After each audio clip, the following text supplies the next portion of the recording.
4-5 రోజుల కాడ నుంచి సోషల్ మీడియాలో బాగా వైరల్ అవుతున్న వార్త ఏంటంటే జూనియర్ ఎన్టీఆర్ కొత్త పార్టీ పెడుతున్నాడు.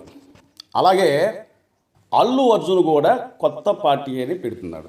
అసలు ఇదేంటో నాకు అర్థం కావట్లేదు. అసలు సోషల్ మీడియాలో ఈ రూమర్స్ ఇంత హల్చల్ చేయడానికి కారణం ఏంటంటే రా ఎన్టీఆర్ అనే ఒక సంస్థ అట ఈ పుకారు షికారు చేయడానికి కారణమైందనమాట. వారు ఏం చెప్పారంటే జూలై 18వ తారీఖున భారీ బహిరంగ సభ తిరుపతిలో ఏర్పాటు చేసి జూనియర్ ఎన్టీఆర్ కొన్ని వేల మంది ప్రజల మధ్య ప్రకటిస్తున్నాడు అన్నట్టుగా ఆ సంస్థ అనేది తెలిపిందే కాకుండా దాదాపు 100 కోట్ల రూపాయలతోనే లేని వాళ్లకు, నిరుపేదలకు, పేదలకు ఇలాగా సహాయం చేస్తాం అన్నట్టుగా వార్తలు వచ్చాయన్నమాట. అసలు ఈ రచ్చ ఏంటో నాకు ఎప్పటికీ అర్థం కావట్లేదండి. అసలు వినేవాళ్ళు ఎలా వింటున్నారు, చెప్పే వాళ్ళకంటే బుద్ధి లేదు.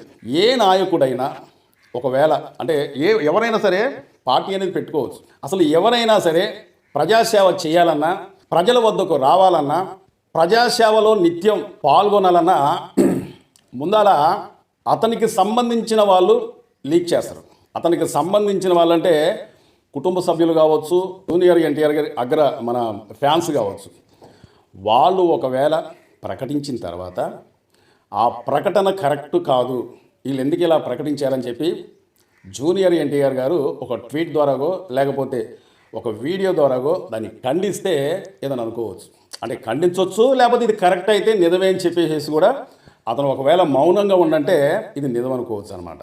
మరి ఇలాంటి ప్రకటనలు, ఇలాంటి వార్తలు, ఇలాంటి వీడియోలు, ఇలాంటి రాతలు సోషల్ మీడియాయే కాకుండా కొన్ని ముఖ్యమైన ఛానళ్ళు కూడా వస్తూ ఉంటే అసలు ఇన్ని రోజుల దాకా కూడా 4-5 రోజుల పాటు సోషల్ మీడియాలో రచ్చ అవుతూ ఉంటే ఇంత లేట్ ఎందుకు చేశారో నాకు అర్థం కాదు. ఎందుకంటే లేటు చేసిన కొద్దీ డ్యామేజ్ అనేది జరిగిపోతూనే ఉంటుంది. ఎందుకంటే అక్కడ ఇలాంటి ప్రకటనలు, ఇలాంటి వీడియోలు సోషల్ మీడియాలో హల్చల్ చేసినప్పుడే ఇది కరెక్ట్ కాదని ఒక ట్వీట్ పెట్టినా సరిపోయింది. జూనియర్ ఎన్టీఆర్ గారి ఫ్యాన్స్, ముఖ్యమైన ఫ్యాన్స్ కొంతమంది ఉంటారు కాబట్టి వాళ్ళు ప్రకటించినా సరిపోయింది అనమాట. మరి నిన్న వచ్చి ఇదంతా ఫేక్ న్యూస్, ఎవరు నమ్మకూడదు, అలాంటి ఉద్దేశం అనేది ఒకవేళ ఉన్నట్లయితే మేమే ప్రకటిస్తాం, లేకపోతే జూనియర్ ఎన్టీఆర్ గారు ప్రకటిస్తారు, కాబట్టి ఇదంతా ఫేక్ న్యూస్, మీరు ఎవ్వరూ నమ్మొద్దని చెప్పి దాదాపు 4-5 రోజులు ఈ రచ్చ గడిచిన తర్వాత చెప్పారండి. సరే చెప్పింది కాస్తంత లేట్ అయితే వచ్చాము, కానీ ఇక్కడ మనం మాట్లాడుకునేది ఏంటంటే జూనియర్ ఎన్టీఆర్ పార్టీ పెడుతుండు అని చెప్పి రచ్చ చేయడానికి కారణం ఏంటి, దీంట్లో నిజాలు ఏంటి అనేది తెలుసుకోకుండా ఎవరు పడితే వాళ్ళు వీడియోలు చేసి ఇది నిజమే, జూలై 18వ తారీఖున ఖచ్చితంగా ప్రకటించబోతున్నాడు, కొత్త పార్టీ పెడుతున్నాడు.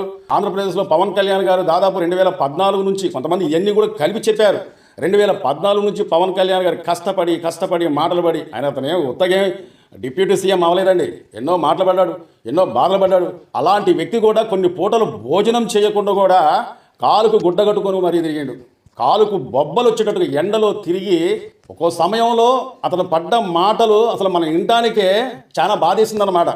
అలాంటి ఇబ్బంది పడి రాటు తేలిపోయి ఒకసారి ఓడిపోయినా సరే, జనసేన పార్టీ 2019 ఎలక్షన్లో నిలబడ్డా సరే 2 చోట్ల నిలబడ్డాక 2 చోట్ల కూడా రాలేని పరిస్థితి అనమాట. ఒకవైపు విమర్శించే వాళ్ళు విమర్శిస్తూనే ఉన్నారు, ఒకవైపు దూషించే వాళ్ళు దూషిస్తూనే ఉన్నారు, అతని తల్లిని దూషించే వాళ్ళు ఉన్నారు, అతని ఫ్యామిలీని దూషించే వాళ్ళు ఉన్నారు. ఇలాగ ఎన్ని మాటలు పడ్డాడో, ఎంత ఇబ్బంది పడ్డాడో ఆ పడ్డవాడికి తప్ప చూసిన వాళ్ళకి మనకు అర్థం కాదనమాట. పార్టీ పెట్టాలంటే, ప్రజల్లోకి రావాలంటే మామూలు విషయం కాదు, అది అందరికీ కూడా సాధ్యపడేది కాదనమాట. మరి ఇలాంటి రూమర్స్ వచ్చినప్పుడు అసలు నమ్మే వాళ్ళు ఎలా నమ్ముతున్నారో నాకు అర్థం కావట్లేదు. ఎందుకంటే నానంటే స్వయంగా జూనియర్ ఎన్టీఆర్ గారు ప్రకటిస్తే, జూనియర్ ఎన్టీఆర్ గారే ఒకవేళ ప్రకటిస్తే నమ్మొచ్చు, 100% నమ్మొచ్చు అనమాట. నాకేం సంబంధం లేదు, నా సినిమా లేదో నేను చేసుకుంటా ఉంటే ఇలాంటి ప్రకటనలు ఎందుకు వస్తున్నాయి, ఇలాంటి వీడియోలు ఎందుకు వస్తున్నాయి, సోషల్ మీడియాలో ఎందుకు రచ్చ చేస్తున్నారని చెప్పి వాళ్ళు నిజంగా తలపట్టుకునే పరిస్థితి అనేది వస్తుందన్నమాట. ఎందుకంటే ఇక్కడ 2 విధాలుగా మనం ఆలోచించాలి. ఒకటి 100 కోట్ల రూపాయలు లేని వాళ్ళకు, నిరుపేదలకు 100 కోట్ల రూపాయలు ఏదో సహాయం చేస్తానన్నట్టు కూడా వార్తలు వస్తున్నాయి అన్నమాట. అంతేకాకుండా కొత్త పార్టీ పెడుతుండు, ఏకంగా డేటే వాళ్ళు పిక్ చేసేసారు. ఏకంగా డేటే కాకుండా ఆ ప్లేసు, ఆ ఊరితో సహా కూడా సోషల్ మీడియాలో రచ్చ చేశారనమాట. డేటు 18వ తారీఖు పార్టీ ప్రకటన వచ్చే ప్లేసు తిరుపతి. ఈ విధంగా సోషల్ మీడియాలో రచ్చ చేసేసారనమాట. నేను అందుకే ఏమంటున్నానంటే స్వయంగా ఎవరన్నా ప్రకటిస్తే తప్ప ఇలాంటి వార్తలు నమ్మాల్సిన అవసరం లేదు. అందుకనే ఈ ఇష్యూ పైన ఈ ఎంతోమంది వీడియోలు చేస్తున్నా కానీ అసలు నిజాలు తెలుసుకోకుండా మనం చెప్పకూడదన్న ఉద్దేశం నేనే షాక్ అయ్యా. ఎందుకంటే అకస్మాత్తుగా అనుకోకుండా జూనియర్ ఎన్టీఆర్ గారు, మనం అల్లు అర్జున్ గారు పార్టీలు పెట్టేస్తున్నారు. ఇవన్నీ కూడా ఒకేసారి స్టార్ట్ అయ్యాయి. ఇవన్నీ కూడా ఒకేసారి స్టార్ట్ అయ్యి రచ్చ చేసేసింది అనమాట సోషల్ మీడియా మొత్తం కూడా. ఇక్కడ హట్ అయ్యే ఫ్యాన్స్ చాలా తక్కువ. ఎందుకంటే మేము అభిమానించే అభిమాన హీరో ఆ పార్టీ ఎప్పుడు పెడతాడు, ఆ పార్టీలో చేరాలని ఒక తపన అనేది ఉంటుందన్నమాట.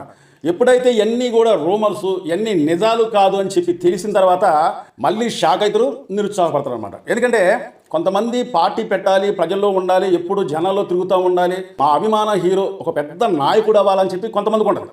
మరి కొంతమంది ఫ్యాన్స్కి, ఇప్పుడు జూనియర్ ఫ్యాన్సే కావచ్చు ఉదాహరణకు, కొంతమంది ఫ్యాన్స్కి అలా ఉంటుంది. మరి కొంతమంది ఫ్యాన్స్ ఏం ఆలోచిస్తారంటే, అరే రాజకీయాల్లోకి ఒకవేళ వెళ్ళిపోతే, ఇక ప్రజాసేవలో అతను ఉండిపోతే, ఇక ప్రజల కోసమే జీవితం మొత్తం కూడా అతను తిరుగుతూ ఉంటే ఇక సినిమాలు ఎప్పుడు చేస్తాడు, సినిమాలు ఎప్పుడు మేము చూస్తాం, అతను సినిమాలు ఎప్పుడు వస్తాయని చెప్పి కూడా కొంతమందికి ఇష్టం ఉండదు అనమాట.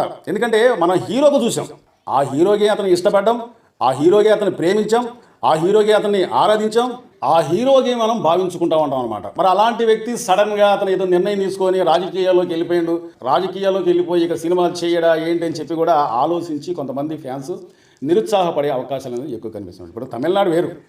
తమిళనాడులో దాదాపు విజయ్ ఒక 10 సంవత్సరాల కంటే ప్లాన్ చేసుకుంటాం. 10 సంవత్సరాల కాలకి ప్లాన్ చేసుకొని మరి అతను ఎప్పుడైతే ఎంట్రీ అనేది ఇవ్వాలో అప్పుడు ఎంట్రీ ఇచ్చి రాజకీయ ప్రవేశం చేసి, అంటే ప్రభుత్వాలపైన వ్యతిరేకం అనేది ఎక్కువ వచ్చిన తర్వాత ప్రతిపక్షాల మీద కూడా నమ్మకం లేని టైంలో అతను ఎంట్రీ ఇచ్చి ఒకేసారి ఇప్పుడు సీఎం అయి కూర్చున్నాడు అనమాట. మరి అలాంటి అవకాశం అనేది అన్ని రాష్ట్రాలలో ఉండదు, అందరికీ ఉండదు. ప్రజలందరూ కూడా ఓట్లు వేసే అవకాశాలు అనేది చాలా తక్కువగా ఉంటాయి అన్నమాట. పవన్ కళ్యాణ్ గారు ఎంత కష్టపడిండో ప్రతి ఒక్క అభిమానికి తెలుసు, ప్రతి ఒక్కరికి తెలుసు. అప్పుడు అతను నమ్మలే, నిజంగా సినిమా యాక్టర్ ప్రజాసేవ చేయగలడా, సినిమాలో యాక్టింగ్ చేసినట్టే బయట కూడా యాక్టింగ్ చేస్తాడేమో, ఏదో పదవుల కోసం అది ఇది అని చెప్పేసి రాంగుగా అర్థం చేసుకొని చివరకు అతను ఏంటో తెలుసుకున్న తర్వాత 21 ఎమ్మెల్యే సీట్లు గెలుచుకున్నారు. మరి ఎంత కష్టపడితే ఆ రిజల్ట్స్ రావాలా, ఎన్ని ఇబ్బందులు పడితే ఆ రిజల్ట్స్ రావాలా, ఎన్ని మాటలు పడితే ఆ రిజల్ట్స్ అనేది వచ్చినాయో అవి మాటల్లో చెప్పలేమన్నమాట. సో అల్లు అర్జున్ కూడా కొత్త పార్టీ పెడుతున్నారని చెప్పేసి సోషల్ మీడియాలో రచ్చరంబోలా అవుతుంది. దీని అంతటికీ కారణం ఏంటి? చూసే వాళ్ళకి మనకుండాలా. చాలామంది వాటికి లైకులు కామెంట్లు చేస్తూ ఉంటేనే అర్థమైపోతుంది. అరే మా అనవసరంగా ఇవన్నీ ఎందుకు నమ్ముతున్నారా? నిజంగా సొంతగా వాళ్ళు మీడియా సమావేశం పెట్టి లేకపోతే ఏదో భారీ బహిరంగ సభ అనేది పెట్టి నేను ప్రజల్లోకి వస్తున్నాం, ప్రజాసేవ చేద్దామని చెప్పి మేము నిర్ణయించుకున్నాం, ఇక నా జీవితం మొత్తం కూడా ప్రజలకే అంకితం, ఇది నా పార్టీ పేరు అని ఒక డేట్ అనేది వాళ్ళు ప్రకటిస్తే, మరి ఇలాంటి వీడియోల్ని, ఇలాంటి సోషల్ మీడియాలో కొన్ని వార్తల్ని ఎవరు కూడా ఎంకరేజ్ చేయాల్సిన అవసరం లేదు, నమ్మాల్సిన అవసరం కూడా లేదనమాట. సో రాజకీయాల్లోకి రావాలంటే రావచ్చు, కానీ ఇంకా చాలా సమయం ఉంది వాళ్ళకి. ఎందుకంటే అల్లు అర్జున్ కావచ్చు, జూనియర్ ఎన్టీఆర్ కావచ్చు, వీళ్ళిద్దరు కూడా మంచి, అంటే సినిమాలలో మంచి ఫామ్లో ఉన్నారు. దాదాపు వాళ్ళు ఏ సినిమా తీసినా కానీ 1000 కోట్ల మార్కును దాటే అవకాశాలు అనేవి ఉన్నాయి. కాబట్టి ఇప్పుడు వాళ్ళు రాజకీయాల్లోకి వచ్చే ప్రసక్తి అనేది లేదు. ఇలాంటి వార్తలు మాత్రం నమ్మాల్సిన అవసరం లేదు. ఇదండి ఈరోజు వీడియో. మా ఛానల్ని చాలా మంది చూస్తున్నారు కానీ సబ్స్క్రైబ్ చేసుకోకుండా చూస్తున్నారండి. మీరు సబ్స్క్రైబ్ చేసుకుంటే మమ్మల్ని ఎంకరేజ్ చేసినట్లు లెక్క. మీరు సబ్స్క్రైబ్ చేసుకున్నంత మాత్రాన మీకు ఒక్క రూపాయి కూడా ఖర్చు అయ్యేది లేదు. ఇలాంటి మంచి వీడియోలు తేవడానికి ప్రయత్నిస్తామంట. ఈ వీడియోపై మీ అమూల్యమైన కామెంట్ తెలపండి. ఈ వీడియోకి ఒక లైక్ చేస్తారని చెప్పి కోరుకుంటూ, మా వీడియో నచ్చితే సబ్స్క్రైబ్ చేసుకోండి. మరో వీడియో కోసం ఎదురు చూడండి. Thank you.